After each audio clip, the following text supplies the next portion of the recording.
My name is Dennis Gill with the Americans in Wartime Museum. Today is 22 February 2021, and I'm at the VFW Hall in Edinburgh, Virginia, and I've got the honor of interviewing David Dougherty. Yes, sir. Sir, if you could just tell us a little bit about yourself. Where did you grow up? Where were you born? Things like that. Okay. Well, I was born in Youngstown, Ohio in 1946. My dad was killed in January 1947. I was 11 months old, so my mother moved to Florida with my brother and I, and the two older sisters remained in Ohio with relatives since they were quite older than I am. So spent from 47 to 57 in Florida, and then we moved back to Ohio in 1957. My mother was a LPN nurse and had a lot of trouble with school. I wasn't the most enthusiastic person about education, but I fought it for a number of years and kept going, and a little on the delinquent side, I guess. So anyhow, I tried to summer school. I went to summer school in 9th and 10th grade both. And interestingly, I had to ride a bus to downtown Youngstown, change buses to go to the other side of town, and it always stopped at the post office where the recruiters were. So I always loved to go in there and look at those big posters, and I was fixated with a sailor with a sea bag on his shoulder. It said, "Join the Navy and see the world." So I tried to sign up at 15. They kicked me out the door. I tried again at 16. They came to the house, and my mom said, "No, he's only 16." So February 8th, 1963, I quit school. Was sworn in on the 14th of February, which was like 6 days later, in San Diego, California, the same day. So I was kind of lucky. We rode a train from Youngstown to Cleveland and did our physical. There was hundreds of us up there, and a little scrawny kid. I think I weighed 118 pounds. You had to be 125 to enlist.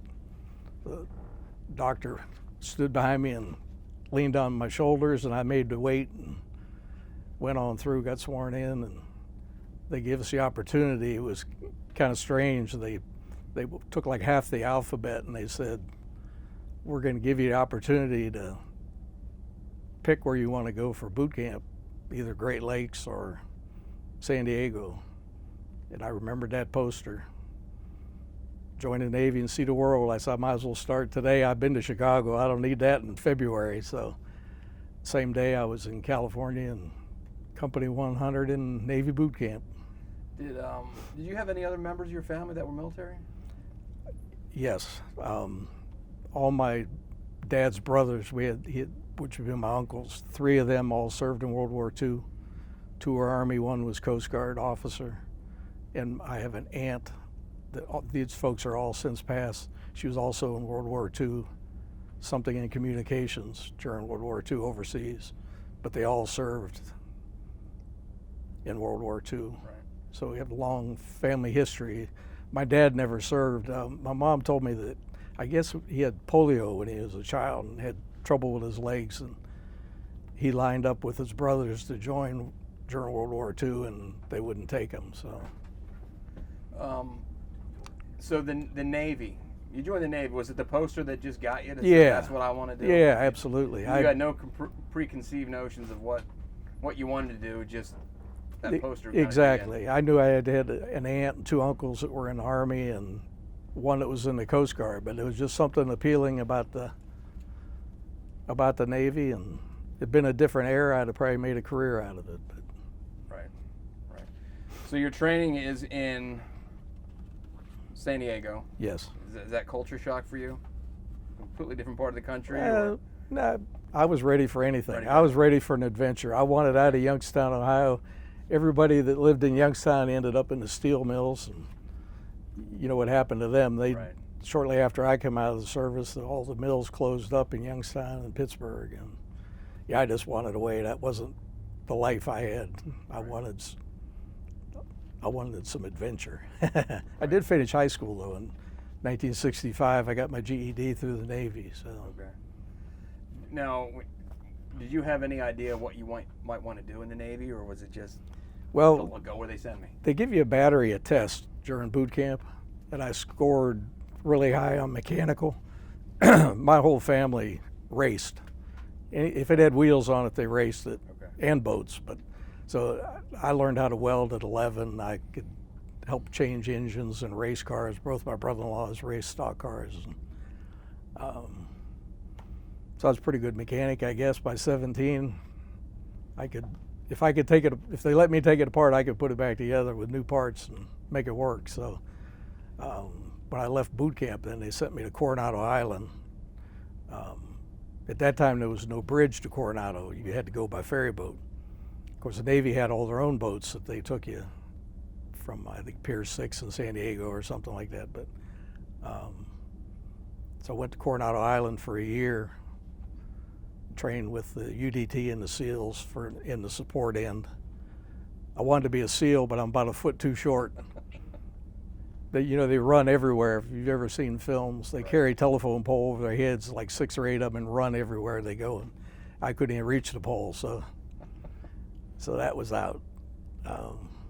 I did almost all their other training. I didn't do the big surf swimming and none of that, but I got to do some survival training and firing at the range.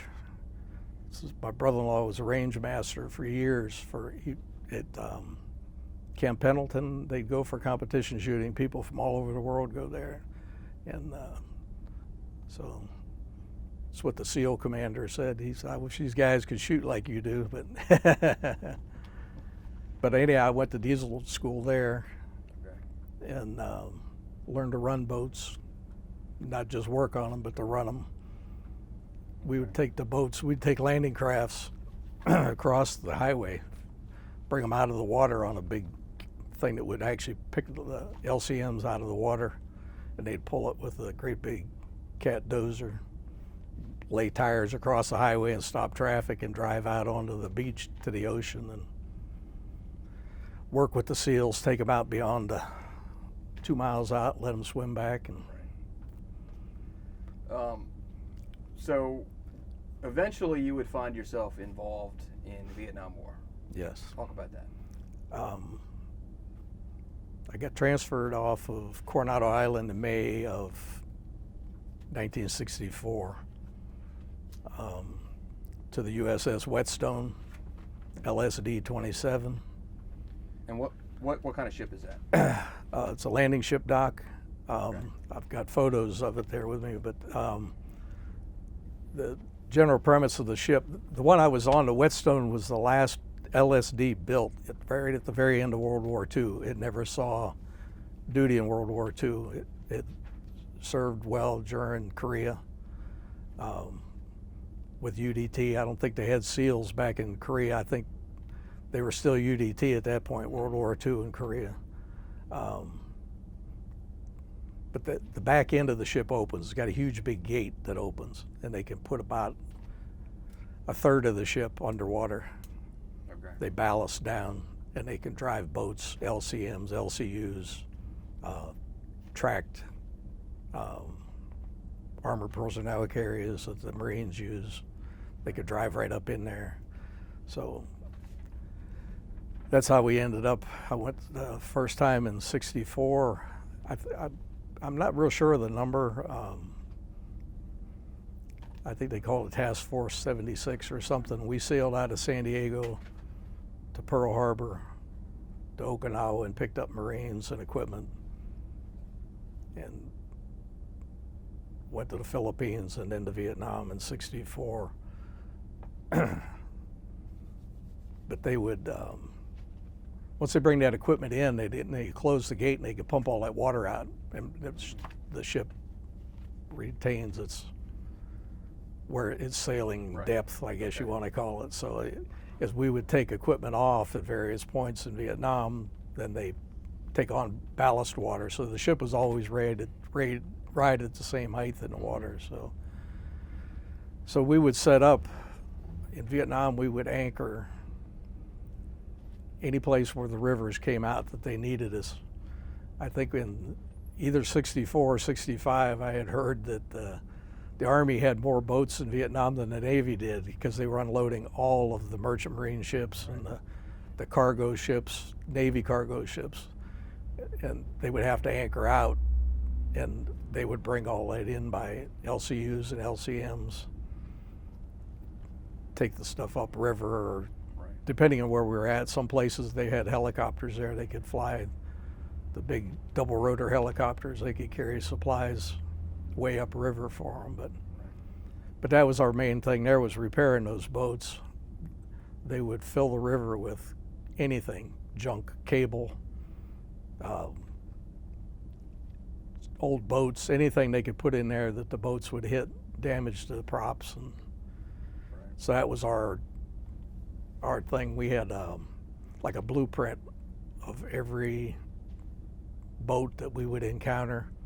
We knew where to bring it inside the well. We could bring sometimes 8, 10, depending on how big the boats were, 8, 10 boats in.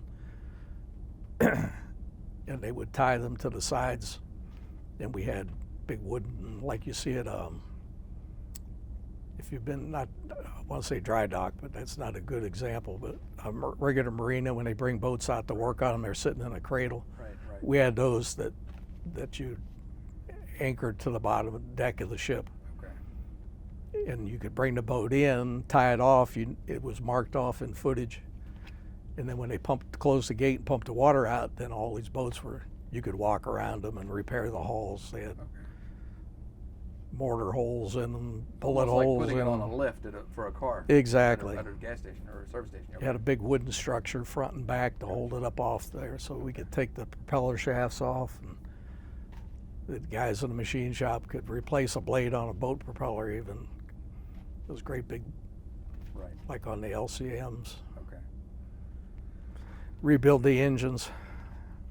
I started out, when I went on board, as a fireman apprentice, so I worked in everything that was in the engineering section I got to do before I went to A Division, which was our key thing, was when we were in Vietnam rebuilding boat engines. And when we were underway, then we maintained the water maker and the boilers and stood watches in the engine room, steam-powered ship. Learned how to do everything in the engineering section for when we were underway. Okay. So, and then it was same thing in 65 and again in 66. I think 66 was our longest. We were gone 238 days from the time we left till we got back. But so you did 3 separate tours. Yes. In Vietnam, and same mission and same ship for all 3. Correct. Okay. Yeah. What's life like on the ship? I enjoyed the ship. It was horrible in 64 and 65. We had no air conditioning on that old ship. Very hot. My God, it was unbelievably hot. And periodically they'd pull up anchor and we'd go out far enough that they figured they couldn't launch anything on us, and they'd open up the back deck and we'd go on swim call and put a couple lifeboats in the water and go swimming.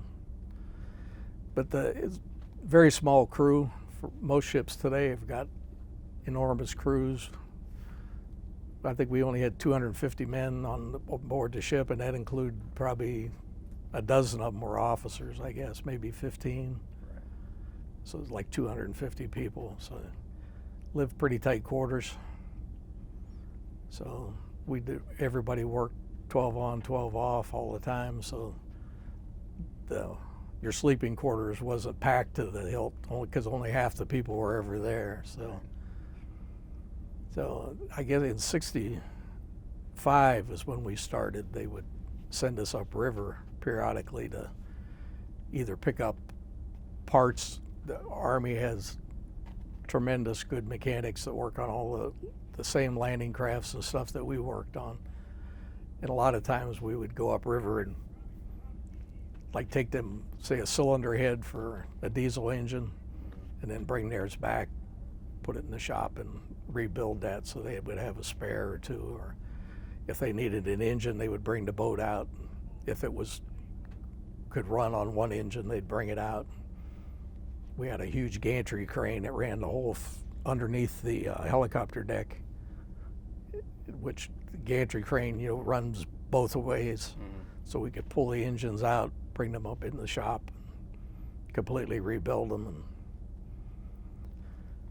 And so, was that your primary mission? Was maintenance on other vessels that were damaged? Right. So there was no dropping like seals off in different areas for operations or anything, nothing like that?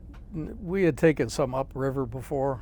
Okay. Not too often. Usually they would ride up on something a little better than an LCU or an LCM.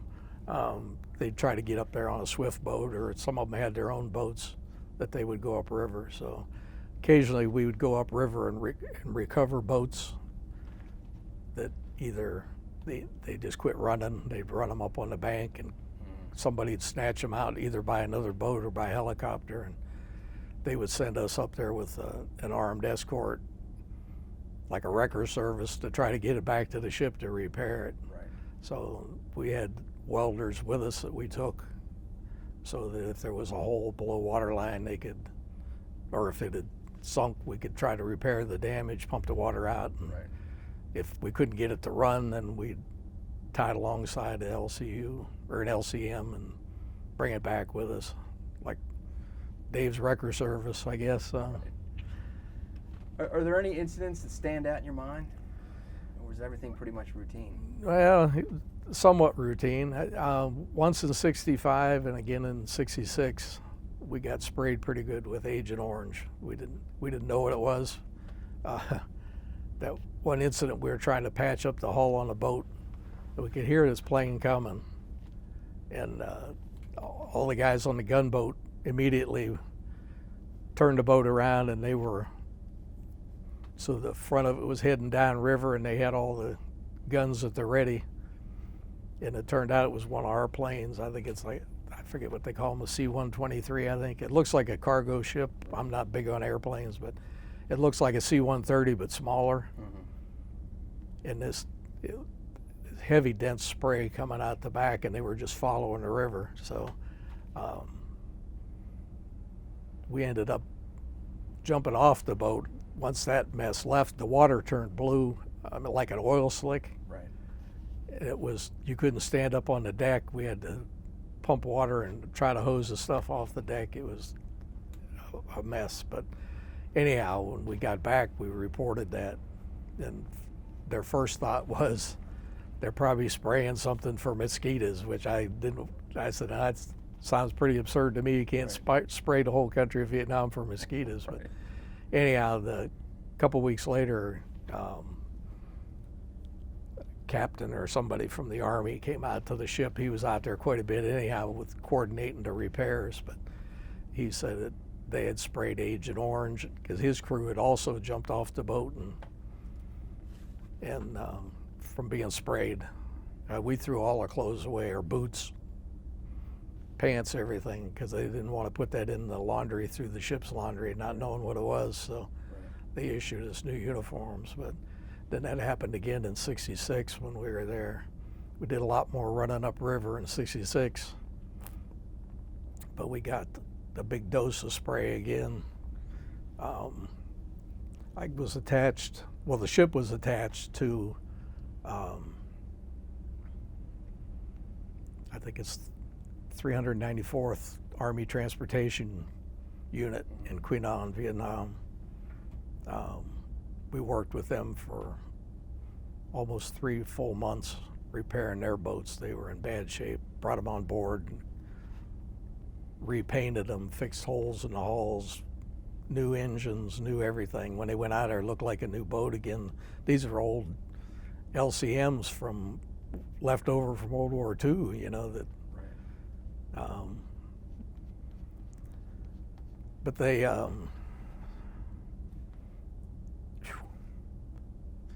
we had an issue in '66 when I went to, I'd been several times. They built a hospital in Quy Nhon, Vietnam. and the ship had been there. Our captain, Captain Seabaugh, always tried to get people to go, and like as a humanitarian thing. So we would go to the hospital and visit a lot of little kids in there with limbs missing, and it's horrific. But anyhow, while I was with this Army unit, we went up, way upriver somewhere, and I thought we were in Quinnon, but I'm not sure. It wasn't the hospital that I had been to before, but because it was too close to the water. Quinnon is back in somewhat. That was a big staging area at that time for the Royal Korean Army. Okay. There was hundreds of those guys there. They were as little as I am, but they were fierce. They were feared by the Viet Cong terribly. They didn't want to mess with those guys. So, but anyhow, we took food and medication up there. We flew by Army helicopter somewhere to an island. There was a leper colony living on an island off the coast of somewhere close to Quinnon. I've got pictures of that as well. But on the way back from that day, there was 5 of us, I think, in an old Dodge Power Wagon type pickup truck coming back down, if you could call it a road, through the jungle down there following the river. And we stopped for a little break, and 4 or 5 guys come walking out onto the road with machine guns, and all hell broke loose. Everybody was shooting, firing, and I had a big blast on the right up my ear. This big blast, and I fired 1 shot off of a 12-gauge shotgun. And as I was falling, I hit my head on a pintle hitch on the back, and I was really dazed, thought I was going to pass out. Yeah, I did pass out. But anyhow, I laid on my last thing I remember when it went black. Was this Vietnam? It looked like a kid. Of course, I looked like a kid.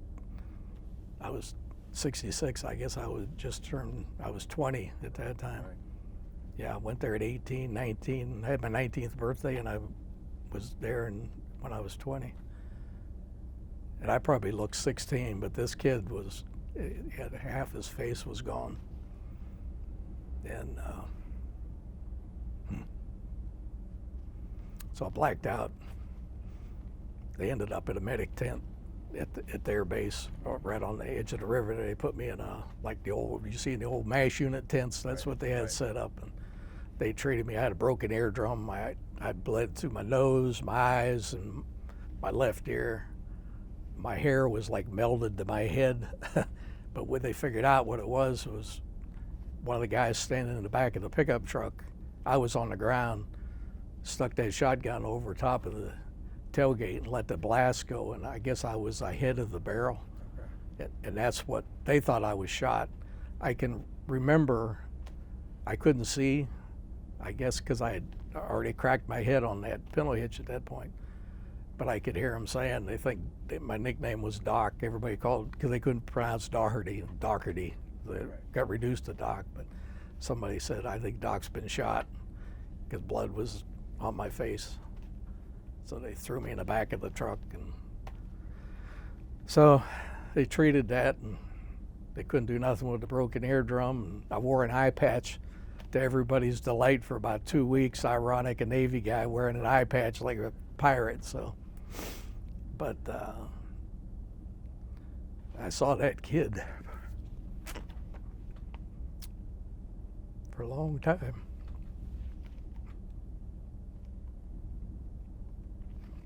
So, didn't know if I did that. Don't know.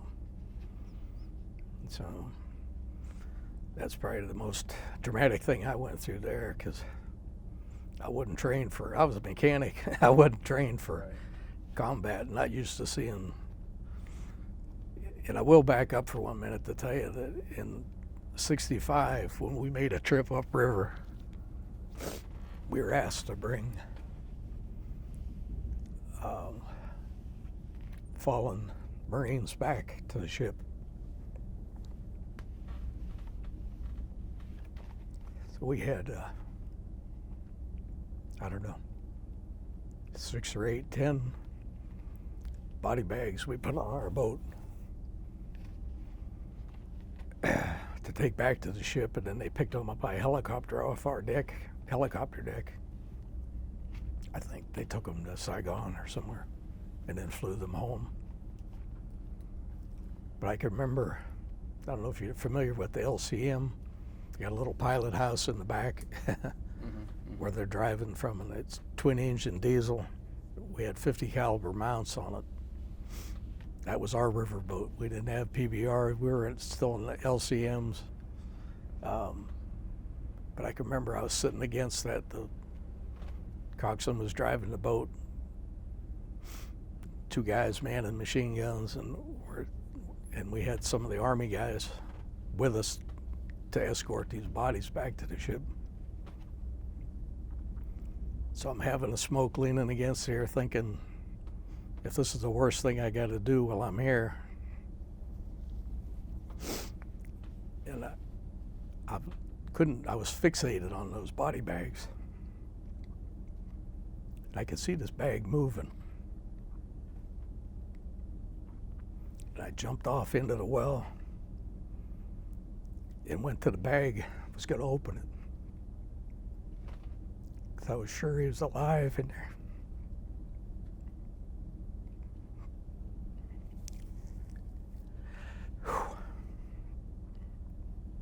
And the Marine pulled me back. He said, those boys been in that bag for 2 days.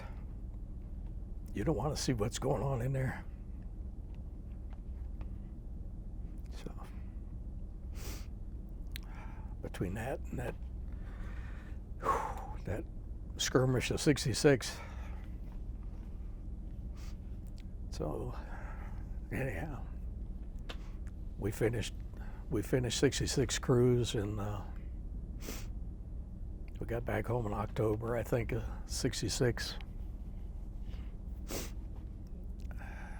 I left the ship in January of 67, I think on the 10th January. And they tried to get me to re-enlist. They wanted to send me back, put me on riverboats. And I had a little blonde waiting for me in Arizona. I thought, you know what, I've been up and down these rivers 3 years. I think it's time to go home for a while. Right. So I wouldn't re-enlist, so I think 4 or 5 days later, I can't remember, the 14th or 16th of January, 18th of January actually, I think. I was out at the bus stop outside the San Diego Naval Base and took a cab in to catch a Greyhound bus to go to Yuma, Arizona. And January 28th, I had my wife pack up my girlfriend pack up her stuff, and her mom was being miserable to her. She grew up she was the oldest of 8 girls, and 8 children, not all girls, but anyhow, we got married January 28th, 1967. January this year, we had our 54th wedding anniversary. Wow, that's great. That's great. Congratulations. Thank you. Yeah, we've got our 2 girls gave us 7 grandchildren, and so far the grandchildren have given us 5 great-grandchildren. So life's pretty good. Did you have any downtime while you were there, or is it? Yeah, we'd leave periodically to go to either Philippines. Okay. We usually would go to Olongapo. There's a big naval base in there in the Philippines, or we'd go either to Yokosuka or Sasebo, Japan. Like every 2 or 3 months while we were there, we would go up. And every time we went, we would take troops that were fresh right out of the jungle. They'd served their time. I mean, these guys they were battle hardened. They were hurting. Right. and they were kids like us. I think the average age on our ship was 18 to 23, except for the officers. But we would take them either to Longapo, or usually if they were Marines, we would take them to Okinawa, drop them off there, pick up fresh Marines, more equipment, fill the well deck up with equipment. And if we were lucky, we would go to either Yokosuka or Sasebo, Japan for a day or two. When we were in Yokosuka, Japan, '64, we actually got a 4-day pass to go to the Olympics. Okay. And me and 3 other guys that I spent my whole time on that ship with, we didn't make it past the bar district outside of the naval base, so the Olympics never happened. We bought a lot of souvenirs at the stores. It looked like we went, but we never made it. Right. So, what was? Were you guys aware of the political environment back home as it relates to the war? Yes. Did it have any effect at all, or was it? Not at that point. I don't think politics were really that. I mean, we knew that people were protesting, and I think probably in '65, '66 is probably when the first of the people were leaving the States to go to Canada to evade the draft. So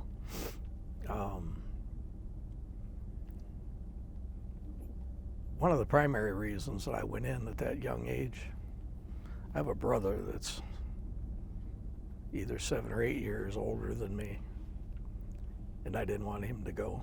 He was married. I was afraid he'd be drafted. If they even had a draft. I know there was talk of the draft. They may not have even started it when I went in '64. I can't really tell you, but I knew it was coming. Right.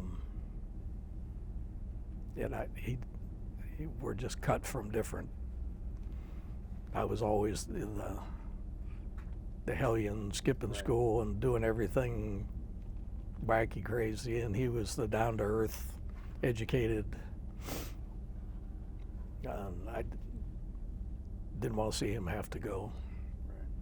So, how were you guys treated when you'd go to the Philippines or Japan? We were fine. Japan, they wanted us to stay in certain areas. It was primarily all military there. I even did shore patrol duty there. Because the Japanese were still upset about getting the crap bombed out of them and during World War II. So, but all in all, we had good time there. We had good time in the Philippines. I never had any issues there. The only issues I had by the time I was knee 5 in '66, if we went to Japan for a port of call for a little R&R, they always had thrilled to death when we would report to the shore patrol base on the base in the Navy base there. They would always tee me up with this guy from the aircraft carrier that was like 6'4", and I'm 5'4". And they always thought that was just the funniest thing in the world. So him and I would walk the streets of where we were allowed to go in Yokosuka, Japan. So like Mutt and Jeff, I guess. So, but like I say, it's been a different era. I'd have probably made it a career. How about your homecoming? How would you describe that? I mean, it sounded, you had somebody here waiting for you. Yeah. Any issues with? Well, we got married, I said, January 28th, and immediately got in the car and drove cross country back to Ohio to my home. I got a job at Sears and Roebuck. Dear friend that lived back to back with me on down the street, back the next street over. His dad worked Sears his whole life. He got me into Sears Roebuck as a mechanic.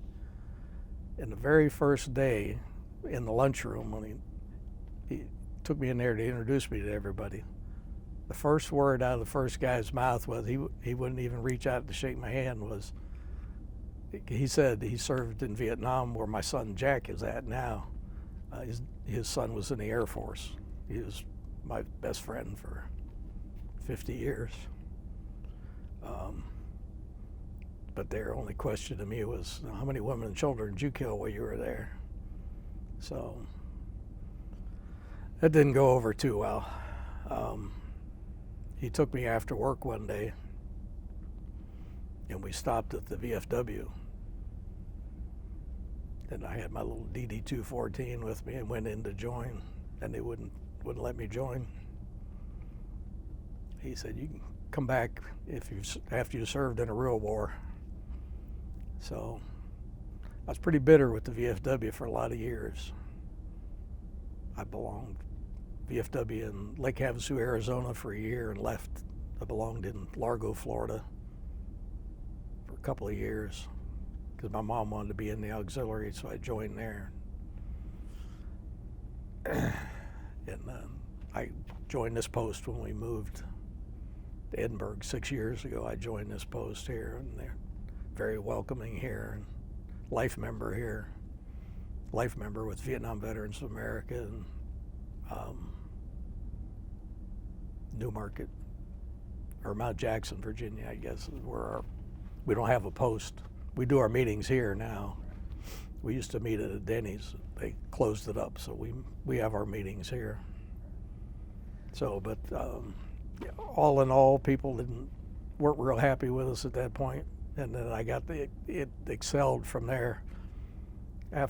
From 67 till it was over in 75, we had all the riots in Youngstown, Ohio, and D.C. and everywhere were going on. I guess the big riots all started after Martin Luther King was killed. I forgot to mention in 63, when I was on Coronado Island, I was the engineer for the captain's boat of the captain of the base. And I was standing on the dock the day that they announced that JFK was assassinated in Dallas. Never forget that day. They locked that base down. They shut the ferry boats down. Nobody could come to Coronado. So, yeah, it was pretty crazy. But all the riots of the 70s too. We were in Youngstown during that, with people setting buildings on fire, and it was, yeah. How would you, looking back on it, how would you say that your combat experience, or your wartime experience in general, how that has affected your life? Yeah, well, made me a good mechanic. I did it my whole life till I retired. I retired from Virginia State Highway Department. But I was always a good mechanic. I worked a lot of different dealerships. I was in management for dealerships for about 12 years. I finally gave up on management and went to work for the state so I could build up some retirement somewhere. But yeah, I ran a GMC dealership and a Fruhoff Dorsey trailer dealership. That's what brought me to Virginia. I was recruited in Ohio from somebody mentioned my name to somebody. He asked me to come to Virginia and run a business that was going under. So they offered me a bunch of money to move here. It looked like a bunch of money till I found out it cost twice as much to live here as it did in Youngstown, Ohio. So it really wasn't a bunch of money.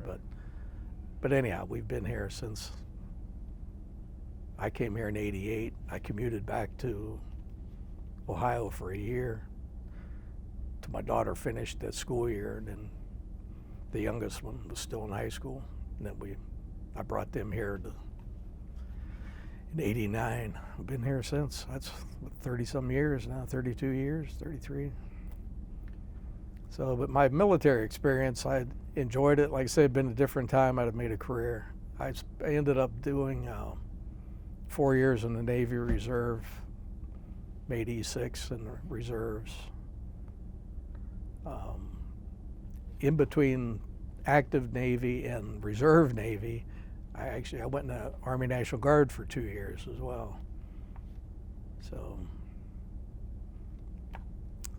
So I love the camaraderie and the discipline of the military. I needed that for myself because I was not a good student. Had I not gone, I probably would have done something stupid and ended up in jail or something. So I knew it was the right thing to do. One of the missions of this project is to not only capture stories like yours, but preserve them for generations.